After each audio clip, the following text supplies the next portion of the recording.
정말로 죽을 만큼 운동하니까 살이 많이 빠지셨나요? 거의 차이가 안 납니다. 이걸 제한된 1일 에너지 칼로리 소비량이라고 하거든요. 이게 뭐냐면 사람은요 굉장히 효율적인 동물이라 어느 정도 이상을 운동을 하게 되면 거기 적응을 해가지고요 적은 칼로리로 쓰게 바꿔버려요. 운동량이 엄청 늘어나서 칼로리를 많이 쓰잖아요. 그러면은 심장, 간, 폐 이런 장기들 실제 사이즈가 줄어버립니다. 남자분들요 고환 사이즈가 줄어듭니다. 운동 정말 많이 하고 힘들다 보면은 성기능 이런 거 떨어지시는 거 옆에서 보신 경우도 있고 본인이 겪으신 경우도 있을 거예요. 네, 안녕하세요. 현재 유튜브에서 18만 구독자 다이어트 채널 살빼남을 운영하고 있고 청주에서 이제 15년 넘게 봉원담 한의원을 운영하고 있는 한의사 김희준이라고 합니다. 인사드립니다. 당뇨 진짜 원인이 뭘까? 제가 이제 다이어트 진료를 보다 보니까 자연스럽게 당뇨 있으신 환자분들도 굉장히 많이 오시고 혈당 문제 있으신 분들도 굉장히 많이 뵐 수밖에 없습니다. 그래서 말씀을 드리자면은 이제 당뇨가 1형이랑 2형이 있어요. 근데 이제 1형 같은 경우는 그냥 거의 유전이라고 보시면 돼서 이건 일단은 제쳐놓고 2형 당뇨병을 좀 생각을 해보면 2형 당뇨병은 어떤 생활 습관이나 이런 문제로 올 수가 있는 그런 당뇨병입니다. 그래서 이제 대표 여러분들이 아시는 게 야, 너 단 거 그렇게 많이 먹으면 너 당뇨병 걸려. 단 거 좀 그만 먹어. 하셨을 때 그게 바로 2형 당뇨병이 걸리는 건데요. 이게 어떻게 걸리는 걸까? 자, 일단 단 거를 많이 드시게 되면은 이 단 게 당이죠, 당. 얘가 결국에 어디로 들어가냐? 혈관으로 들어갑니다. 이제 소화기 거쳐 혈관으로 들어가면 혈관에 당이 들어갔으니까 그게 혈당이에요. 혈당. 네? 혈관에 들어간 당. 그래서 혈당이 올라가는데 자, 이 혈당이 올라가면 문제가 좀 생겨요. 이 혈당이라는 게 사실은 혈관 안에 오랫동안 계속 머물면 안 되거든요. 왜냐하면 얘가 염증을 좀 일으킬 수가 있습니다. 쉽게 말해서 혈관에다가 설탕을 주입해서 막 돌아다니면 뭔가 좀 안 좋을 것 같다는 생각은 드시죠? 얘가 계속 너무 오래 있으면 안 되잖아요. 에너지로 쓰긴 써야 되는데 돌아다니다가 빨리 써버려야지. 이게 오랫동안 있으면 문제가 생기지 않을까요? 사실은 그게 바로 당뇨병입니다. 뭐냐면은 그 혈관 안에 당이 돌아다니잖아요. 걔가 돌아다니면서 염증을 일으키면은 그러면 다리가 썩는다 그러죠. 당뇨병 걸리면 그렇게 될 수도 있고 눈이 먼다고도 하죠. 왜냐하면 신경으로 가는 혈관이 또 문제가 생겨서 이런 식으로 당이 너무 오랫동안 있으면 생기는 게 당뇨병. 근데 왜 또 당뇨냐? 그게 뭐냐면요, 당뇨병이 있으면은 혈관 안에 당이 많아서 혈당이 높아져 있는 상태니까 걔가 걸러져서 소변이 되는데 소변이 걸러져서 나와도 거기에 당이 있는 거예요. 한마디로 소변이라는 게 이 혈액을 걸러서 소변을 만드는 건데 그 혈액 안에 있던 당들이 그대로 나와가지고 얘가 당뇨, 오줌이 나왔는데 달달하게 나오는 겁니다. 그럼 오줌을 싸면은 거기에 개미들이 와서 먹든지 하겠죠. 그게 당뇨병이거든요, 사실. 그래서 이 당뇨병이 걸리는 게 별게 아닙니다. 단 거를 많이 먹다 보면 혈당이 계속 올라서 그렇게 문제가 돼서 되는 건데 여기 한 가지 기전이 좀 들어가는 게 있어요. 뭐냐면은 원래는 혈당이 올랐을 때 얘를 혈관에서 끄집어내 가지고 세포로 전달을 해주는 그런 고마운 분이 있습니다. 바로 인슐린이라는 그런 사람인데요, 호르몬이죠. 자, 이 인슐린이라는 분이 쉽게 말하면 택배 기사님 생각하시면 되세요. 이 혈관에서 혈당을 쏙쏙 뽑아가지고 세포로 전달을 해주십니다. 에너지로 쓰라고. 그래서 원래 인슐린 기사님이 전달을 다 해주시는데 문제가 하나 있습니다. 혈당이요 정말 많이 높아지면은 이 인슐린 기사님이 어이쿠 뭐야 전달해야 될 애들이 너무 많네? 이러면서 이 인슐린 기사님들이 엄청 많이 나오세요. 혈당이 수천만 개 나오면 인슐린 기사님도 수천만 명이 쏟아져 나옵니다, 갑자기. 근데 문제가 뭐냐, 이거를 받는 세포 쪽에서 인슐린 그 기사님들이, 택배 기사님들이 너무 많이 이렇게 한꺼번에 몰려서 전달하려고 그러면 빨리 받으세요 이러면서 수천만 명이 와서 벨 누르고 이러면 그냥 문을 안 열어줘 버려요. 너무 많이 오네? 뭐야 이거 안 받아야겠는데? 뭐야 이상해? 이러면서 그냥 안 받아버려요. 그걸 인슐린 저항성이라고 부릅니다. 그러니까 인슐린의 저항성이 일어나는 거예요. 그럼 인슐린 기사님들이 수천만 명 나와도 인슐린 저항성이 생겨서 그냥 소용이 없어지게 되는 거예요. 그럼 어떻게 해야 되냐? 몸에서는 분명 인슐린 기사님들 보냈는데 안 받네? 뭐야? 내가 뭐 안 보냈었나? 아니면 뭐가 뭐 중간에 이분들이 뭐 딴 데로 샜나? 그래? 그러면은 뭐 인슐린 기사님 더 보내지 뭐 이러면서 더 보내버립니다. 많이 와서 저항성이 생겼는데 더 보내요. 저항성이 더 생깁니다. 악순환이 계속되는 거죠. 그런 식으로 가다 보면 나중에는 인슐린이 있어도 반응을 안 해버립니다. 반응을 안 하니까 계속 당이 전달이 안 되고 혈관에 계속 남아있겠죠. 혈당이 높은 상태로 계속 유지가 될 겁니다. 그게 바로 당뇨병의 진짜 원인이에요. 하도 단 거만 많이 먹어서 혈당이 너무 높은 상태로 계속 유지되다 보니까 이 기능이 그냥 다 고장나 버린 거라고 보시면 될 것 같습니다. 당뇨인데도 멈출 수 없는 식욕을 도대체 어떻게 다스려야 될까? 근데 여기서 나오는 식욕이 좀 특정한 식욕이에요. 왜냐하면 당뇨인데도 멈출 수 없는 식욕이 가장 큰 거는 역시 단 것입니다. 단 것에 대한 갈망. 당뇨병 있으신 분들 단 거를 먹으면 안 되는 걸 아시는데 정말 먹고 싶거든요. 근데 그 단 게 꼭 사탕, 초콜릿, 아이스크림만 말하는 거 아닙니다. 단맛이라는 게 다른 거에도 많아요. 밥을 씹다 보면 약간 달죠. 빵, 면, 걔네도 단맛이 있습니다. 없는 게 아니에요. 에이, 무슨 말이야, 거기 무슨 단맛이 있어 라고 하실 수 있는데 제육볶음에도 단맛이 있습니다. 제육볶음에도 설탕 엄청 넣는 거 아시죠? 네. 그래서 모든 음식에 단맛이 있고 이런 특히 단맛이 자꾸 땡기게 되는데 이 단맛이 자꾸 땡기는 게 알고 보면은 우리 심리에서 좀 오는 게 있어요. 이게 어떤 맛이랑 심리 상태랑 연관을 짓는 연구들이 좀 최근에도 많이 나오고 있는데 특히 단맛을 갈구하는 경우에는 우울감이 좀 있을 수 있다. 이런 연구들도 굉장히 많이 나오고 있는 그런 상황입니다. 그래서 이거는 내 감정 문제가 좀 있을 수 있겠구나 라는 거는 좀 인지는 해주시는 게 좋고, 그러면은 얘를 좀 어떻게 해야 될까? 심리적인 부분을요 좀 이게 다듬어 줘야 돼요. 그러니까 내가 우울하거나 어떤 기분이 안 좋은 거를 먹는 걸로 풀려는 습관을 자꾸 끊어내고 그 시간에 오히려 딴 활동을 해주는 겁니다. 먹는 거 말고 뭐 취미생활을 한다든지, 뭐 더 좋은 거 운동도 있겠죠, 취미생활 중에. 이런 식으로 자꾸 딴 걸 해줘서 그 스트레스를 딴 걸로 풀어내는 방법을 좀 배워야 됩니다. 그리고 참고로 스트레스 때문에 먹는 거 아닌데 나 그냥 뭐 오후 3시에서 5시 사이에 그냥 당 떨어져서 그래서 먹는 건데, 그것도 사실 스트레스인 경우가 많아요. 왜냐면 그때 당 떨어졌다 하시는 분들 당을 측정을 해보면 실제 저혈당인 경우가 거의 없습니다. 퍼센테이지로 따지면은 정말 뭐 5% 이하 뭐 이렇게 나온다고 해요. 근데 그분들이 다 당뇨병인 분들이 나와요. 그러면은 당뇨병도 아닌데 그렇게 자꾸 당 떨어졌다 느끼는 분들은 실제 당이 떨어졌을 리가 없죠. 생각해보면 그렇게 당이 떨어지잖아요. 갑자기 훅 떨어지고 훅 올라가고 조절이 안 되면 그거야말로 당뇨병 아니겠습니까? 당뇨병일 리가 없잖아요. 그래서 그분들은 실제 저혈당이 됐을 리가 없다, 그렇게 느끼는 겁니다. 스트레스 때문에. 왜 하필 오후 3시에서 5시 사이냐? 제가 환자분들 오셨을 때 오후 3시에서 5시 사이에 단 거 땡기시죠? 그때 당 떨어져서 저기 모여가지고 단 거 드셨죠라고 물어보면 깜짝 놀라시면서 무슨 뭐 점쟁이냐고 막 놀라세요. 놀라실 거 없으세요. 저는 하도 많이 봐서 그걸 알고 있어요. 왜냐하면 또 왜 하필 3시에 5시냐? 점심을 먹고 나서 약간 소화가 어느 정도 됐을 시점이기도 하고, 그때쯤에 약간 실제로 당이 살짝 떨어지기도 하고요. 저혈당은 절대 아니지만 살짝 떨어지기도 하고, 그리고 그때쯤이 퇴근하기 전이거든요. 퇴근이 가까워지곤 있어서 피로도는 최대로 올라가 있고, 그러니까 이제 힘드니까 막판에 버티기 위해서 먹는 겁니다. 약간 쉴 겸 해가지고. 그러니까 그게 약간 습관이 되시는 분들이 있어요. 그러니까 이거를 습관이라는 걸 인지를 하고 내가 이걸 딴 걸로 바꿔줘야 됩니다. 차라리 그때 다 같이 모여서 드시지 마시고 나가서 다 같이 산책을 했다거나, 물론 뭐 일하는 도중에 나갈 수는 없겠지만 뭔가 다른 방법을 좀 생각해 보시는 게 나아요. 특히 제 책 이 감량혁명에도 뭐 그런 부분은 많이 나와 있는데, 식욕을 조절하는 방법은 이것 외에도 뭐 굉장히 많습니다. 특히 뭐 내가 먹다가 멈추는 방법 같은 경우에는 제가 직관적 식사를 이 책에서 지금 얘기하고 있는데, 직관적 식사 같은 경우에는 사실 별게 없어요. 제일 쉬운 직관적 식사, 제일 쉬운 방법 중에 하나는 그냥 한 가지 예시만 들어드리자면, 밥을 먹다가 중간에 한번 일어나 보십시오.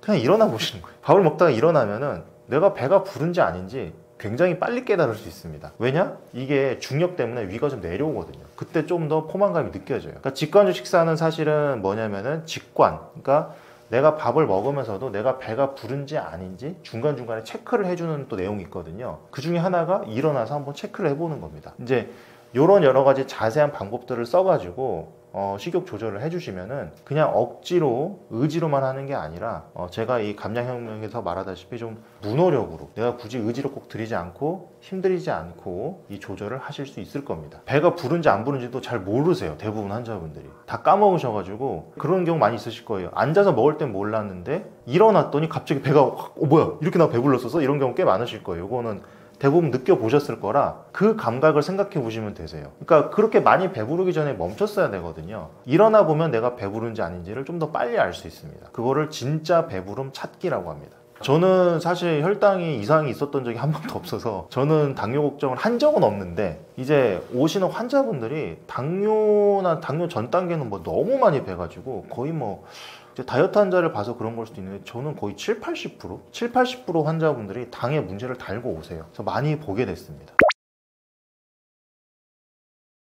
유전적으로 윗대 이제 당뇨가 있으셨던 분들은 당연히 조심을 더 하셔야 되는 게 맞고, 그건 왜 그러냐면은 이게 사람마다 받아들이고 소화시키는 게 다 다르거든요. 쉽게 말해서 공부를 똑같은 걸 내용을 줘도 분명히 어떤 친구는 솔직히 점수 더 잘 나오는 친구 있습니다. 솔직히 우리를 다 인정하시잖아요. 똑같은 거 줘도 공부 더 잘하는 애들 성적 잘 나오는 분명히 나오잖아요. 마찬가지 똑같은 음식 먹어도 살 더 찌는 사람 나오고요. 똑같은 양의 당, 설탕을 먹어도 그게 더 분해가 안 되고 몸에서 해소를 못하는 분들이 분명히 있습니다. 심지어 인종적인 차이도 있어요. 우리나라 사람들 췌장 사이즈가 서양인들에 비해서 훨씬 작다고 이제 하거든요. 사이즈도 그렇고 실제 당 분해 능력도 그렇고, 그래서 인종적으로도 차이가 있고 개별적으로도 차이가 있고 당연히 차이가 있는 거겠죠. 그래서 그런 분들은 더 조심하셔야 됩니다. 당뇨 환자에게 좋은 이제 식단이나 뭐 음식 이런 거 많이 물어보시거든요. 정말 간단해요. 사실 정말 별게 없습니다. 제가 딱 4글자로 그냥 요약을 해드릴게요. 다 필요 없고 이거 4글자 외우고 그냥 계속 생각을 하시면 되세요. 여기 책에도 맨 처음 챕터에 나와 있는데 저, 당, 고, 탄, 이게 자막을 띄워주실지 모르겠네요. 저당고탄, 저당질, 당질을 적게 먹고 고급 탄수화물을 먹자라는 그런 내용이거든요. 저당질은 뭐냐면 쉽게 말해서 설탕입니다. 설탕. 그냥 여러분 생각하시는 막 설탕 들어간 음식들 있잖아요. 딱 아시는 거. 과자, 아이스크림, 초콜릿, 빵 중에서도 뭐 초코빵. 이런 설탕 들어간 애들을 많이 줄이시던지 거의 안 먹든지 하는 게 좋습니다. 저는 안 먹는 건 아니고 줄여서는 먹고 있습니다. 원래는 훨씬 많이 먹었는데 요새는 많이 줄였어요. 그걸 줄이고 나서 오히려 활력이 생기고 몸이 건강해지는 것도 느꼈고, 그래서 설탕은 일단 줄이셔야 된다. 여기까지는 이제 다들 아실 거예요. 간단한데 고급 탄수화물은 도대체 뭐냐, 여기서부터가 좀 중요한데, 당뇨라고 하거나 혈당 문제가 있다고 하시면 탄수화물을 아예 먹으면 안 된다, 탄수화물 절대 금지다 라고 생각하시는 분들이 계세요. 그건 아닙니다. 당뇨병이 있다고 해도 탄수화물 먹지 말라고 하는 의사는 없어요. 근데 먹으라고 하는 게 좀 내용이 바뀌어요. 뭘로 바뀌냐면은 예를 들어서 백미밥보다는 뭐 현미나 잡곡을 드셔라 뭐 이런 식으로 말씀을 해주시잖아요. 걔네가 고급 탄수화물입니다. 탄수화물은 에너지원이기 때문에 아예 안 드실 수가 없는 거예요. 그래서 먹긴 먹어야 되는데 어떤 애로 먹어야 되냐? 혈당 문제를 일으키지 않는 애를 먹어야 되고요. 혈당 문제를 일으키지 않으려면 그 탄수화물 안에 식이섬유가 많이 들어간 게 굉장히 중요합니다. 이 식이섬유가 많이 들어간 아이들을 저는 고급 탄수화물이라고 부르고 있어요. 그 식이섬유가 도대체 뭐고 왜 중요하냐? 식이섬유는요, 쉽게 말해서 식물의 뼈예요. 뼈. 우리 동물 뼈 있죠? 삼계탕 드시면 뼈 나오죠. 식물 드시면 뼈 있었나요? 지금 여기 콩나물 드시고 뼈 발견하신 분 없죠? 근데 콩나물 먹고 이게 끼는 게 있습니다. 이게 끼죠, 이렇게. 그래서 빼보면 이렇게 뭐가 이렇게 길쭉하게 좀 투명 같은 거, 걔네가 섬유질이에요. 걔네가 식물에 있어서는 뼈입니다. 그 형태를 잡아주는 거거든요. 그러면 왜 제가 굳이 뼈라고 말씀을 드렸냐? 여러분 뼈를 먹어서 소화되신 분 있나요? 소화 안 됩니다. 그죠? 마찬가지로 섬유질도요, 소화가 잘 안 돼요. 소화가 잘 안 되는 걸 왜 먹냐? 소화가 잘 안 되는 특징 때문에 다른 음식이랑 같이 먹었을 때 그 당질이나 설탕이 빨리 분해가 안 되게 도와줍니다. 소화가 안 되다 보니까 이 설탕들 같이 이렇게 막 섞여 있는 애들이 소화가 빨리 안 되고 천천히 느리게 흡수돼요. 그럼 어떻게 될까요? 혈당이 느리게 완만하게 오르겠죠. 근데 처음 말씀드렸지만 당뇨병에서 또 문제가 뭐죠? 혈당이 급격하게 많이 오르면 인슐린이 폭발해서 문제가 생기는 거잖아요. 혈당 스파이크라 그러죠. 혈당 스파이크가 생기면 인슐린이 폭발해서 문제가 생기는데 식이섬유 많은 거 먹으면 혈당이 빨리 오르질 않습니다. 굉장히 서서히 올랐다가 서서히 내려갑니다. 이 정도는 우리 몸에서 다 해소할 수가 있죠. 그래서 식이섬유가 많이 들어간 고급 탄수화물, 아무 탄수화물이나 드시지 마시고, 또 탄수화물이라면 다 먹으면 안 된다 이렇게 생각 절대 하지 마시고, 저당 고탄, 저당은 잘 하시고요, 알고 계시니까 고급 탄수화물 드시고, 그리고 첨가당, 그런 설탕 들어간 거 정말 드시지 말자 라고 말씀을 드리고 싶고요. 그리고 한 가지만 더, 술은 설탕도 아니고 뭐 그런데 당뇨나 이런 데는 정말 너무 안 좋습니다. 드시지 말라고 말씀 들었을 거예요, 많이. 얘는 어떤 혈당 조절 능력뿐만 아니라 몸의 전반적인 대사를 다 망가뜨려서 그냥 되는 게 없어져요, 몸에서. 한마디로 왜 먹으면 안 되냐? 그냥 되는 게 없습니다. 되는 게 없는데 이거를 먹고 어떻게 하시겠다는 것 자체가 그냥 뭘 할 수가 없어요. 모든 대사가 다 망가져서 어디를 뭐 말씀드릴 것도 없습니다. 그냥 다 안 좋아요. 나라로 치자면 뭘 어떻게 해야 될까요? 뭐 총체적으로 막 난국인 거예요. 뭐 경찰 부패, 뭐 정치인 부패, 뭐 일반 사람들의 뭐 인식 부족, 뭐 교육, 그냥 다 안 좋습니다. 그러니까 술은 정말로 드시면 당뇨가 나을 생각을 하시면 안 됩니다. 이제 가끔 이렇게 물어보시는 분들 많으세요. 이제 제가 또 술을 드시지 말라 그러면, 아유 우리 저기 할아버지는 술 엄청 많이 드셨는데 90세로 장수하셨어요. 그리고 나는 술 안 먹는데 나는 당뇨야. 어떻게 하실 거예요? 드릴 말씀이 없어요. 왜냐하면 그거는 개별의 그런 분들이 있는 거는 어디나 있는 겁니다. 그렇게 따지면 제가 솔직하게 말씀드려 볼게요. 자, 저희들 모두 양심을 가지고 말씀을 해보시겠습니다. 자, 나는 잘생긴 사람이 더 좋다, 나는 예쁜 사람이 더 좋다, 맞다 아니다? 솔직히 맞으시잖아요. 제가 만약 조금 더 잘생겼으면 제가 아마 구독자 지금쯤 200만은 찍었을 겁니다. 지금 20만인데 10배 됐을 거예요. 네. 제 후배인 친구가 굉장히 잘생긴 친구 이제 있는데 순식간에 10만을 찍었더라고요. 저는 엄청 오래 해서 20만인데 역시 잘생긴 게 최고다. 이 말씀 왜 드리냐, 잘생겨도 안 되는 사람이 있을 거예요. 무슨 말인지 아시겠나요? 네. 못생겨도 잘 되는 사람은 있을 겁니다. 하지만 솔직히 유리하거나 이런 게 있는 거는 아시잖아요. 이거는 그 사람이 특별하고 그 사람이 특이한 거지 절대 일반적인 게 아닙니다. 술을 먹어서 멀쩡하신 분들이 있을 수 있는데 그분이 술에 유독 강하고 정말 특이하신 거예요. 사람이 정말 못생겼더라도 정말 자기만의 어떤 재능이 있고 정말 뛰어나서 구독자 많이 늘리고 하는 경우 꽤 많이 있죠. 근데 솔직히 잘생긴 게 유리하다는 거는 다들 아실 거고, 이제 그런 느낌으로 보시면 됩니다. 술은요, 일단은 당뇨나 이런 데 안 좋은 게 분명히 맞아요. 대부분 사람 통용됩니다. 근데 간혹 가다가 정말 특수하게 술에 대한 저항력이 강하고 별로 이 나쁜 거가 없는 분들이 분명히 계세요. 이런 분들은 괜찮을 수 있습니다. 근데 그게 대부분의 경우에 내가 아니라는 게 문제죠. 그렇게 좀 말씀을 드리고 싶네요. 제가 항상 이야기하는 이 무노력 다이어트, 노력하지 말아라. 이거 굉장히 공격을 많이 받을 수도 있는, 이거를 말씀드리면 아니 무슨 말이냐, 다이어트는 죽기 살기로 해야지 어떻게 그렇게 말도 안 되는 이야기를 할 수 있냐라고 말씀하시면 진짜 무책임한 거 아니냐. 노력을 해야지, 노력이라고 말씀하시거든요. 근데 제가 딱 요거 하나 말씀 좀 드려볼게요. 맞는지 안 맞는지 직접 들어보시고 판단해 보셨으면 좋겠습니다. 자, 죽기 살기로 다이어트 하는 거 보통 어떻게 하시냐면은 죽지 않을 만큼만 먹고 죽을 만큼 운동해라, 다 이 말씀하세요. 그런데 일단 죽을 만큼 운동해라, 이거부터 좀 살펴볼게요. 정말로 죽을 만큼 운동하니까 살이 많이 빠지셨나요? 아니면 그 빠진 게 유지가 정말 잘 되셨나요? 죽을 만큼 운동을 하면 우리가 예를 들어서 30분 운동하면 1kg 빠질 게 60분 운동하면 2kg 빠진다고 단순히 생각을 하시잖아요. 왜냐면 칼로리가 그만큼 소모되니까. 그렇지 않을 수 있습니다.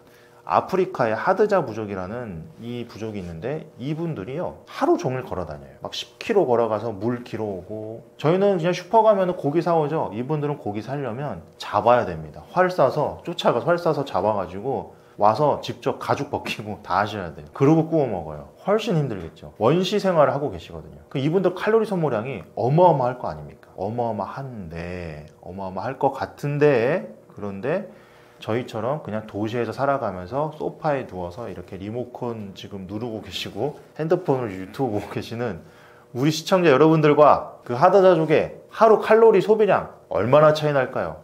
한 10배? 20배? 거의 차이 안 납니다. 거의 차이가 안 납니다. 잘못 들으신 게 아닙니다. 거의 차이가 안 납니다. 이걸 제한된 1일 에너지 칼로리 소비량이라고 하거든요. 이게 뭐냐면 사람은요 굉장히 효율적인 동물이라 어느 정도 이상을 운동을 하게 되면 거기 적응을 해가지고요 적은 칼로리로 쓰게 바꿔버려요. 그렇게 쓸 때 몸에서 생각할 때 필요 없는 애들을 안 해버립니다. 그게 뭐냐, 예를 들어서 운동량이 엄청 늘어나서 칼로리를 많이 쓰잖아요. 그러면은 심장, 간, 폐 이런 장기들 실제 사이즈가 줄어버립니다. 에너지도 덜 쓰고 사이즈가 줄어버려요. 남자분들요 고환 사이즈가 줄어듭니다. 무섭죠? 여러분 다이어트 하면서 운동 정말 많이 하고 힘들다 보면은 이 어떤 성기능 이런 거 떨어지시는 거 옆에서 보신 경우도 있고 본인이 겪으신 경우도 있을 거예요. 그거 또 있죠. 여성분들도 많이 겪는 건데, 자 다이어트 하다 보면 많이 빠지는 게 있어요. 자 살도 빠지는데 어디? 모발 다이어트.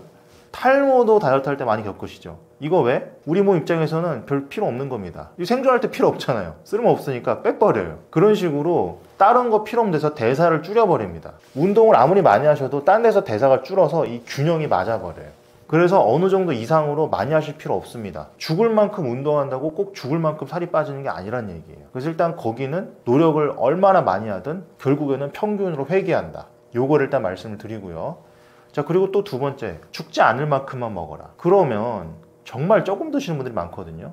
굶든지 거의 먹으면 이렇게 요 정도? 이 정도만 드시고 마는데, 그렇게 드시면 초반에 살이 빠지긴 빠져요. 자, 근데 우리 생각에 평상시에 3000칼로리 먹던 사람이 기초대사량이 2000칼로리면 이게 1000칼로리 남는 만큼 살이 찔 거 아니에요. 그러면은 좋아. 자, 2000칼로리를 기초대사량으로 쓰니까 3000이 아닌 3분의 1을 줄여서 난 1000칼로리만 먹어버리겠어. 그럼 1000칼로리 먹고 2000칼로리 기초대사량으로 빠지니까 마이너스 1000칼로리, 마이너스 1000칼로리만큼 살이 빠지겠지라고 생각을 지금 하고 계시죠. 그런데 이것도 그렇게 되지 않습니다.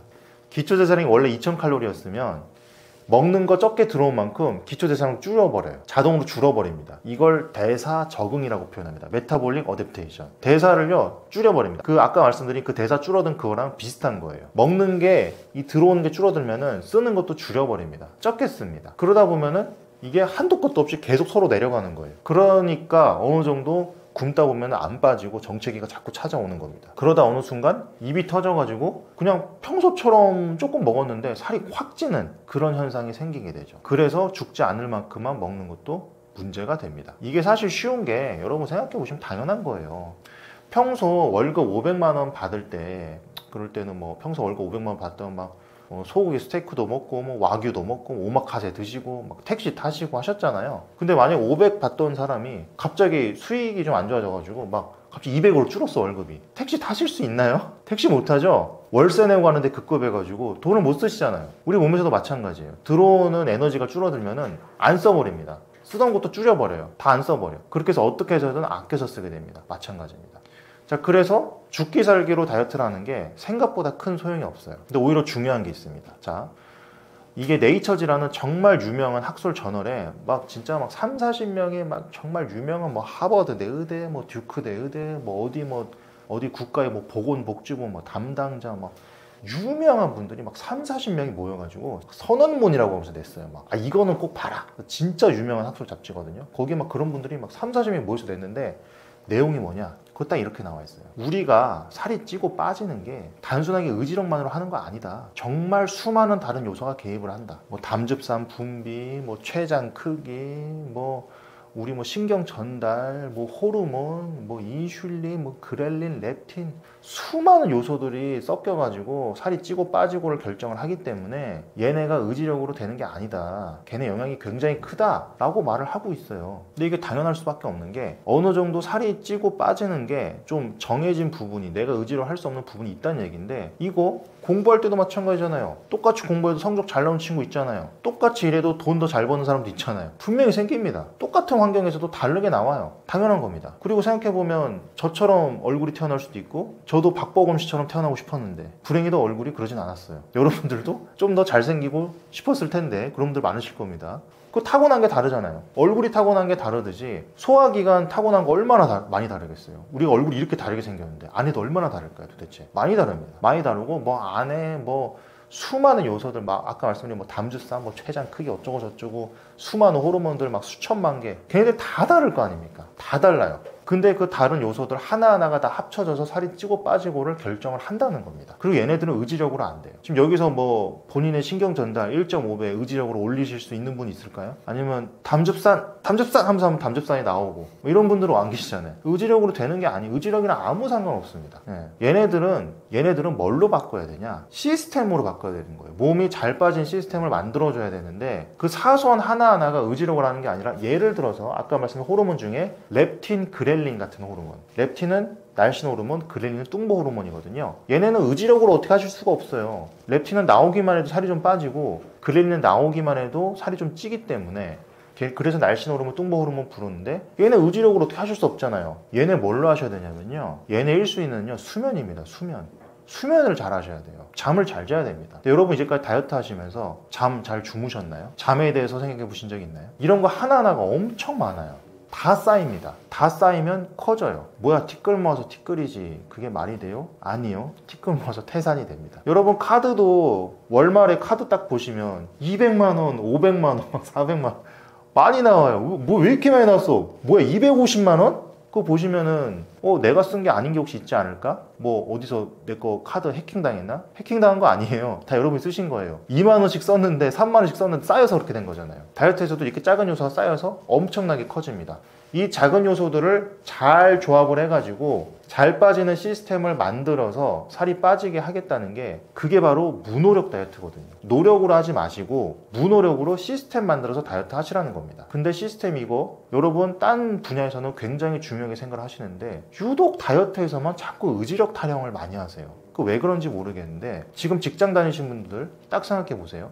지금 다니는 직장이 만약에 시스템이 하나도 없어요. 그냥 뭐 엉망진창이야. 막 출근했는데 뭐 돌아가는 것도 뭔지도 모르겠고, 담당자도 없어. 부서도 없고, 막 그냥 이 사람이 이랬다 저 이랬다가 막 우왕좌왕하고. 자, 그런 회사에서 매출 올리라고 여러분한테 노력을 해서 의지로 매출을 늘리셔야지 막 이러면은 뭐라고 하실 거예요? 나가실 거잖아요. 내가 이런 데서 일을 왜 해? 매출 어떻게 올라가요? 시스템이 없는데. 심지어 식당에서도 마찬가지. 시스템이 없어. 막 종업원들이 어디 일할지도 모르고 막 요리하다가 막 서빙하다가 막 엉망진창이야. 막 나누어져 있지도 않아. 막 결제 누가 하는 거면 막 카드 포스기에 꽂혀있지도 않고, 막 시스템이 없으면 그렇게 되잖아요. 그런 데서 매출 올리라고 하면은 못 올리죠. 다이어트 똑같습니다, 여러분.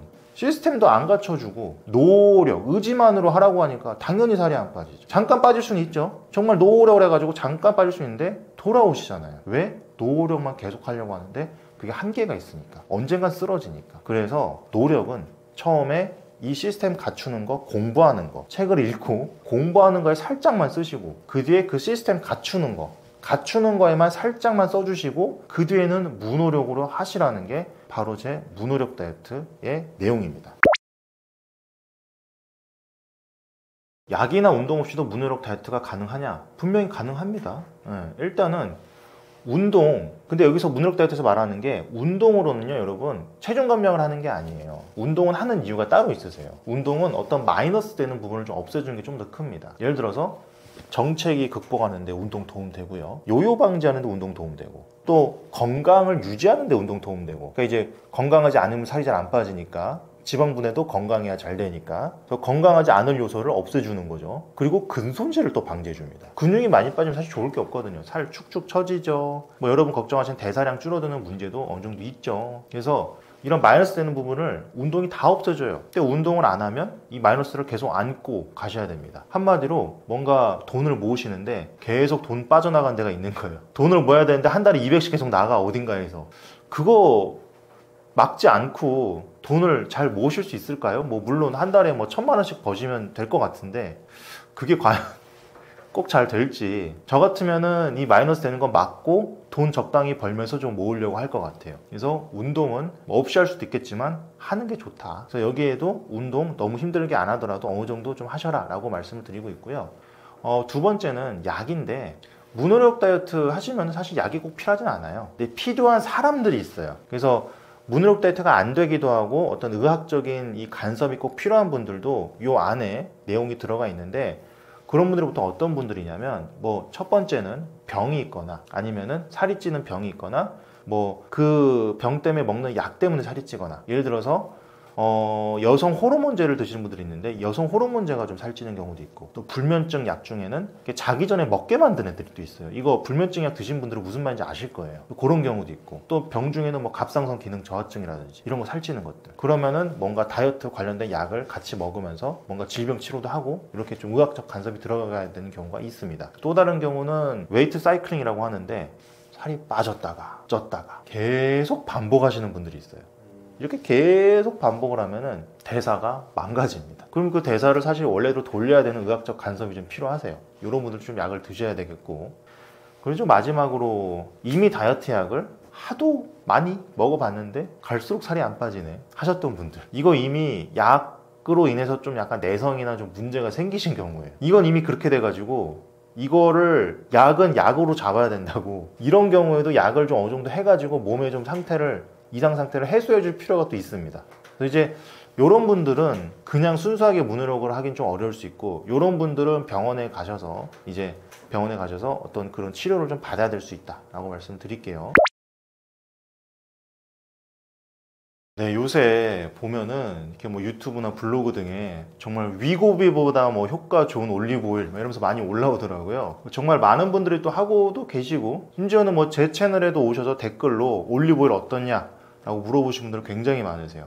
일단 뭐 결론부터 말씀드리면 올리브오일이 어느 정도 체중 감량에 효과가 있는 것은 맞습니다. 최근에 뭐 하버드대 의대에서도 이제 연구를 한 게 있는데, 거기서 보면은 올리브오일을 좀 계속 먹었을 때 한 4년 정도를 따지면은 900g 정도 감량이 되었다고 해요. 그래서 뭐 그 정도면은 어느 정도 좀 빠졌다고 할 수는 있죠. 근데 뭐 굉장히 많이 빠진 거라고 할 수는 없고, 근데 그거 말고 이제 다른 지방이랑 비교했을 때는 다른 지방을 먹으니까 뭐 오히려 0.5kg 정도 뭐 증가하더라, 뭐 이런 얘기가 있어서 다른 기름 먹는 것보다는 올리브오일 먹는 게 낫다, 그 이야기는 확실히 맞는 것 같습니다. 근데 이제 다만 이게 아무리 그래도 식품인데 위고비보다 좋다고 하는 거는 조금 너무 과대 광고랄까요? 너무 좀 과대 포장된 느낌이 없지 않아 있죠.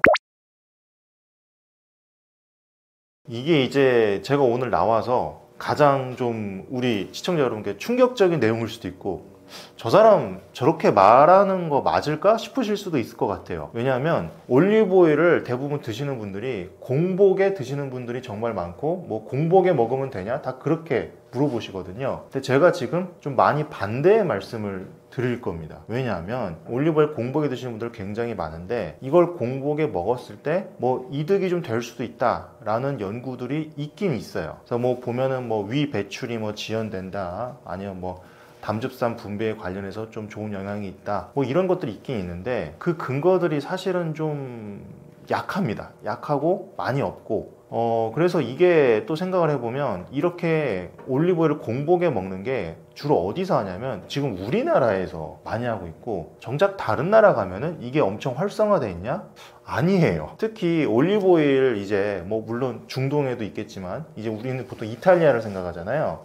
이제 올리브오일의 본고장인 이탈리아를 먼저 가서 생각을 해보면, 거기서 올리브오일을 매일 아침 공복에 먹냐 고 물어보면 절대 아니라고 합니다. 안 먹어요. 그렇게 안 먹고, 그렇게 먹는 게 거의 지금 우리나라가, 특히 다이어트에 많이 먹는 게 우리나라입니다. 그래서 이게 도대체 어디서 온 걸까 라고 생각을 해보면, 제가 지금 이거를 처음 본 게 저도 그때 방송에서 본 기억이 나거든요. 한 19년 정도에 이제 가수 박진영 님께서 이제 매일 아침에 올리브오일을 드셨다고 해요. 원샷으로. 그러면서 그거를 다른 연예인분들이랑 나와서 같이 이렇게 원샷을 하시는 장면이 나오거든요. 그때 이제 막 어떤 분은 드시고 막, 이게 올리브오일이 원래 좋은 올리브오일은 캑캑거리고 막 이래요. 이게 좀 매워가지고 막 그러기도 하시고, 그러면서 그 올리브오일이랑 막 이렇게 비타민제랑 같이 드셨던 게 방송이 나왔었어요. 근데 그 당시에는 되게 생소한 장면이었어요. 그래서 많은 분들이 저게 도대체 뭐냐 막 이러면서 그때 좀 화제가 됐었거든요. 왜냐면 너무 특이하니까. 그러니까 그때 처음 유행하기 시작을 한 겁니다. 그리고 이제 다른 데서는 많이 안 해요. 다른 데서 많이 안 하고. 근데 이제 최근에 또 보면은 이제 뭐 틱톡이나 뭐 인스타 같은 SNS 같은 데서 이제 뭐 올리브오일을 뭐 모닝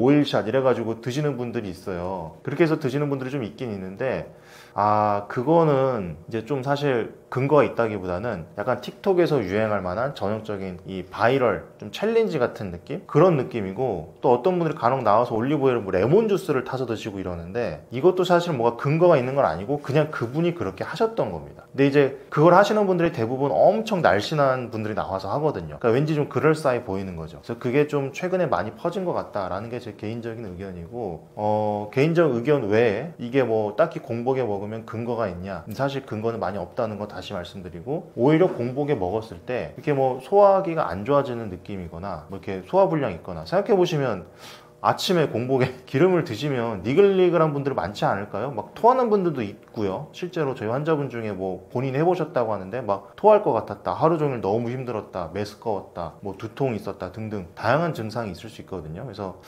공복에 굳이 먹으려고 고집하실 필요는 없을 것 같고, 원래 올리브오일을 보통 어떻게 먹냐면 그냥 요리하실 때 다른 기름 쓰지 말고 그냥 올리브오일 쓰시면 되는 부분이거든요. 또 어떤 데서는 뭐 올리브오일을 가열하면 그 올리브오일의 변형이 일어나서 효능이 떨어진다라고 하시는 분들도 꽤 있어요. 근데 그것도 사실 근거나 뭐 연구나 논문이 많이 있냐면 그것도 사실 그렇게 많은 건 아니에요. 어느 정도 변형이 있을 수 있는데 그게 뭐 살이 안 빠질 만큼 엄청 큰 뭐 영향이 있냐? 그건 또 아니라는 거죠. 그래서 제 생각에는 뭐 공복에 드실 분은 그렇게 드셔도 됩니다. 그리고 뭐 그렇게 드셨을 때 이상 증상이 없으면 드셔도 되는데, 그게 아니신 분들은 그냥 평소 밥 먹을 때 요리를 이제 올리브오일로 하셔도 된다. 그냥 그 정도만 해도 분명 효과는 충분히 날 거다라고 좀 말씀을 드리고 싶어요.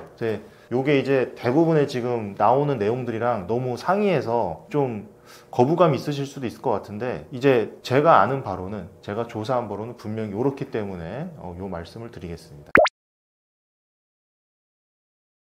올리브오일도 먹으면 부작용이 있냐고 물어보시는 분들이 많으세요. 근데 이제 식품이기 때문에 당연히 식품이 부작용이 있기는 어렵습니다. 뭐 올리브오일이 부작용이 있다면 마트에서 이렇게 두고 팔면 사실 안 되는 내용이거든요. 왜냐면 부작용이 있다면 그건 의약품이지 식품이 아니라서. 그래서 올리브오일은 딱히 부작용은 없는데, 이제 어떤 좀 잘못 먹었을 때 부작용이랄까요? 이제 아까 말씀드린 뭐 공복에 먹었을 때 이제 뭐 소화불량이라든지 두통이라든지 다양한 뭐 설사한다든지 이런 증상이 나타날 수 있기 때문에, 공복에 먹었을 때 그런 이상 증상이 있으신 분들은 저는 공복에 안 드시길 좀 권유는 드리고요. 그리고 또 이건 올리브오일만 그런 게 아니고 다른 기름들도 마찬가지인데, 뭐 담이나 췌장 문제가 있으신 분들은 이 지방을 과다 섭취했을 때 문제가 생기는 경우가 분명히 있습니다. 특히 뭐 담관 질환이라든지 뭐 담도 질환, 뭐 담석증 뭐 이런 것들, 그런 게 있으신 분들은 주의를 하셔야겠죠. 근데 이건 올리브오일 뿐만이 아니라 모든 지방 기름에 다 해당이 되는 내용이니까 당연히 아셔야 될 것 같고요.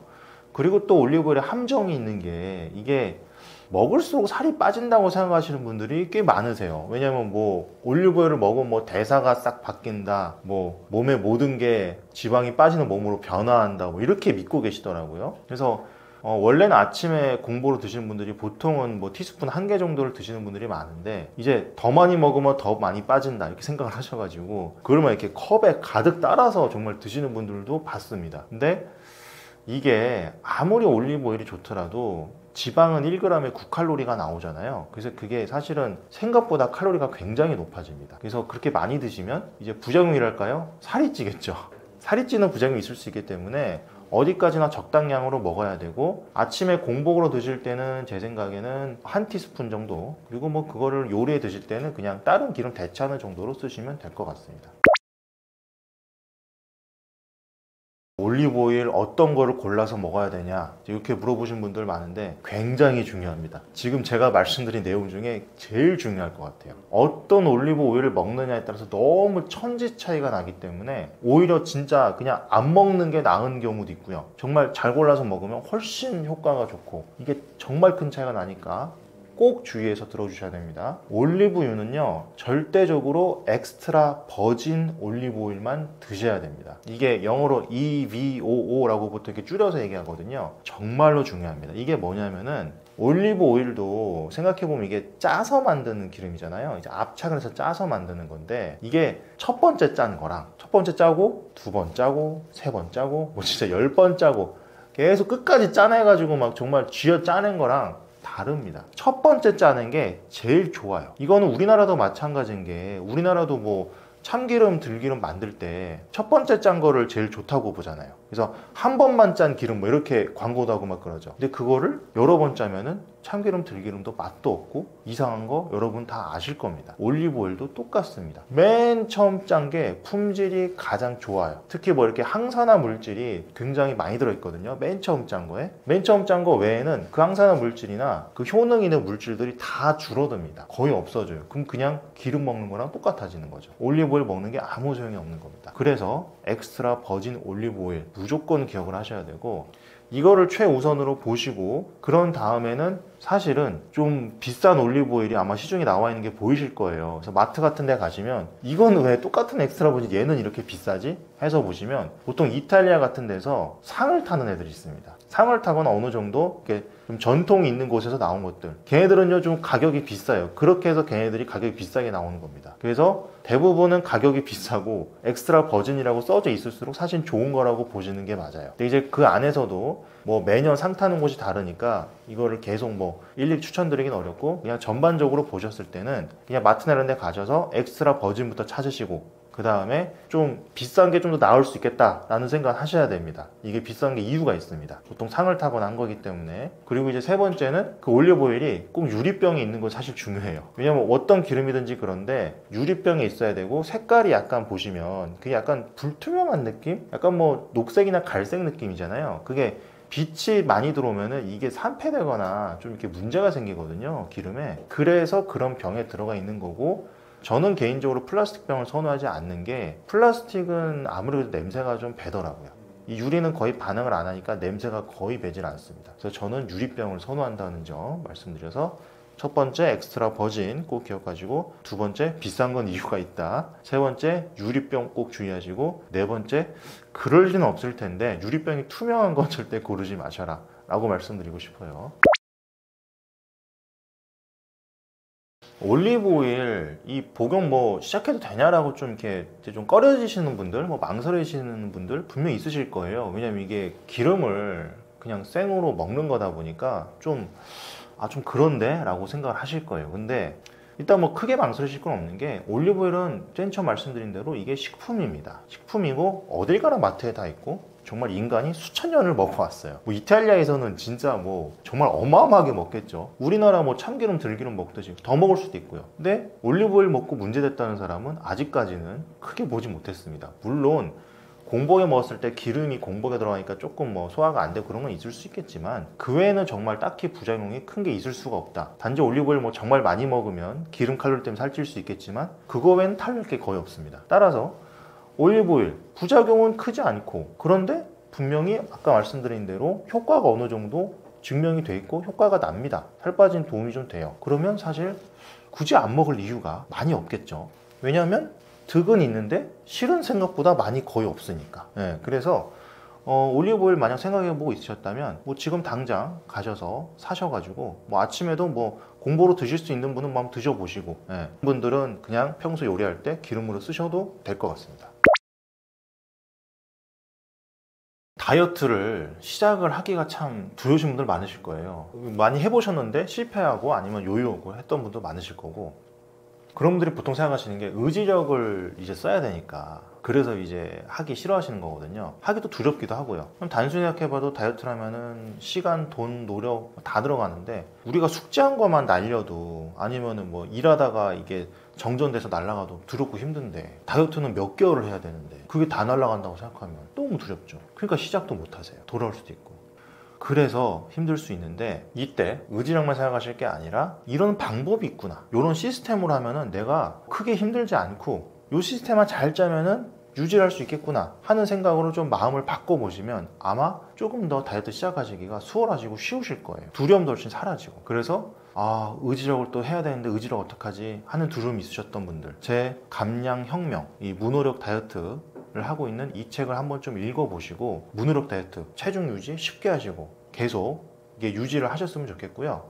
또 제 채널 살빼남, 살을 빼주는 남자 살빼남 유튜브 채널도 구독자 한 20만 정도 되고, 와서 봐주시면은 저는 평상시에도 막 노력하세요, 많이 하세요, 이거 먹지 마세요, 저거 먹지 마세요 하지 말라는 얘기는 잘 안 합니다. 왜냐하면 환자분들이 안 할 걸 알고 있어요. 그래서 무조건 하지 말라, 무조건 안 된다, 절대 안 된다 이런 얘기보다는 할 수 있는 방법, 쉽게 할 수 있는 방법, 조금 더 내가 그렇게 의지력 안 쓰고 혼나지 않으면서 할 수 있는 방식들을 좀 말씀을 드리고 있어요. 그래서 제 채널에도 한번 와주셔가지고 좀 봐주셨으면 좋겠고, 물론 저에게 직접 뭐 진료를 받고 싶으시거나 나는 여기서도 받지만 어떤 내가 혼자서 다이어트를 하기가 어렵다, 제가 이제 책에서도 말씀드린 뭐 몸의 문제나 건강 문제나 뭐 이런 것들이 있어서 사실 안 빠진다 하시는 분들은 언제든지 제 한의원인 보문담 한의원 오셔서 진료 받으시면 될 것 같습니다. 우리 떠먹여주는 TV 시청자 구독자 여러분, 초대해 주셔서 정말 감사드리고 또 좋은 영상으로 다시 한번 뵐 수 있으면 좋겠습니다. 들어주셔서 감사합니다.